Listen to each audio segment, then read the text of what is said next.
Hello guys, welcome to happy മെറസാട്ടി. ഇന്ന് ഞാൻ പിച്ചത്തിയും കൊണ്ട് പോകുന്നത് നമുക്കൊരു ചക്ക അടക്കാനായിരുന്നു. അപ്പം ഞാനും ചേട്ടനും കൂടി പോയിട്ട് ചക്ക അടത്തു. ഇന്നെന്താണ് ഞാൻ തിരിച്ച് പോവുകയാണ് എവിടെയാണ് ഹോസ്റ്റലിലോട്ട്. അപ്പോഴത്തേക്കും വിചാരിച്ചു എന്നത്തെയും പോലെ ചക്ക അടുത്ത് അതൊന്ന് ചിപ്സ് ഉണ്ടാക്കി കൊണ്ടുപോയി കഴിഞ്ഞാൽ റൂമിൽ വെച്ച് കഴിഞ്ഞാൽ നമുക്കത് ഒരുപാട് ദിവസത്തേക്ക് കഴിക്കാൻ പറ്റും. അതുകൊണ്ട് നമ്മളെന്താണ് ചക്ക അടക്കാൻ പോയതാണ്.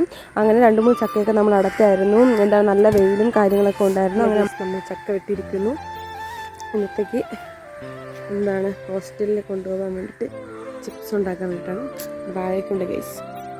അങ്ങനെ ചക്ക കിട്ടി ഗൈസ്. അങ്ങനെ 3-4 ചക്ക ഉണ്ടായിരുന്നു. അതിൽ ഒരു ചക്ക എന്താണ് പഴുത്തിട്ടാണ് ഉണ്ടായിരുന്നത്. അപ്പോഴത്തേക്കും ഞാനും പിന്നെ മാറി നിന്നു. അപ്പോഴത്തേക്കും എൻ്റെ അനിയത്തിയും അമ്മാമ്മയും കൂടിയാണ് ചക്ക ശരിയാക്കിക്കൊണ്ടിരുന്നത്. അപ്പോൾ അതിൻ്റെ കൂടെ ഞാനും ചേർന്നതായിരുന്നു. കാരണം ഈ ഒരു കാലാവസ്ഥയിൽ മാത്രമാണ് നമുക്ക് ചക്ക സീസണാണ്. അടുത്ത മാസമൊക്കെ ആകുമ്പോഴത്തേക്ക് ചക്ക തീരും. അപ്പോഴത്തേക്ക് ഇത് നമുക്ക് ചക്ക ചിപ്സൊക്കെ ഉണ്ടാക്കി വെച്ച് കഴിഞ്ഞാൽ അങ്ങനെ കഴിക്കാം. പഴുത്ത ചക്ക നമ്മളെന്താണ് വഴറ്റാനും വേണ്ടിയിട്ട് മാറ്റി വെച്ചായിരുന്നു.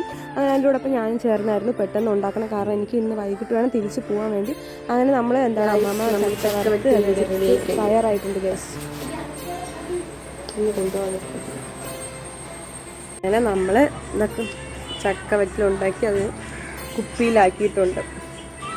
റൂമിൽ പോയിട്ട് കഴിക്കും. ഇന്ന് 10:30 ആകുമ്പോൾ